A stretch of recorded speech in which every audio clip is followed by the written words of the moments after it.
Sa March 29 pa ang opisyal na simula ng kampanya para sa mga kandidato sa mga lokal na posisyon.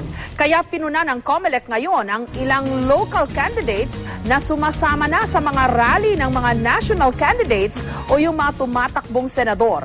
Pero ang giit ng ilang mga partido, natural lang daw kasing magtulungan ang mga magkakaalyado. May report si Sandra Aguinaldo. Ay hindi pa naman kampanyahan ng lokal. March 29 pa tayo. Tama ba? Ala, pag ako'y sinugod ng COMELEC, poprotektahan niyo ba ako?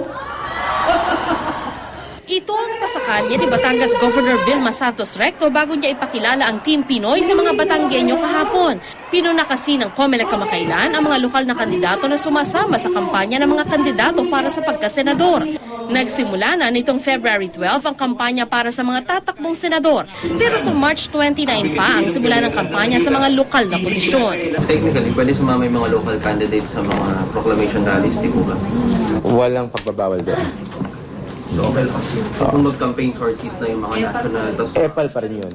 Epal pa rin yun. Kasi ang campaign period for them is March 29 pa lang. Kanina sa kampanya ng Team Pinoy sa Laguna, kasama rin ang ilang local candidates. Hindi naman nagpahuli ang isang kandidato sa pagkagobernador. Depensa naman ng Team Pinoy, hindi naman labag sa batas ang pagsama ng mga kandidato sa lokal na posisyon. Bagamat hindi pa nagsisimula ang local elections, nagsimula ng national elections. At bilang kabahagi ng partido at sa okasyon na ito, ang being part of Team Pinoy, responsibilidad nila na salubungin yung mga opisyal na nangangampanya sa kanilang lugar. Ganito rin ang sitwasyon sa ilang kampanya ng United Nationalist Alliance. Una, may pagkakataon pang itinaas ni Vice President Jedjo Marbinay ang kamay ng ilang sasabak sa lokal na eleksyon. Sa rally nila sa Cebu, kasama naman sa motorcade ang ilan sa mga local candidates. Paliwanag naman ang una, natural lang namang magtulungan ang magkakaalyadong lokal at national candidates. Ang nagagayak naman po ng mga aakitang entablado, ng mga haharaping mga tao, para sa mga aming mga senatorial candidates ay ang kanilang local counterparts. Noong proclamation rally naman ni Brother Eddie Villanueva, kasama niya sa entablado ang ilang lokal na opisyal ng Bulacan. Wala akong makitang masama ron at natutuwa nga mga Bulakenyo na pinalimutan ng mga magkakalaban sa politika ang kanilang political parties affiliation.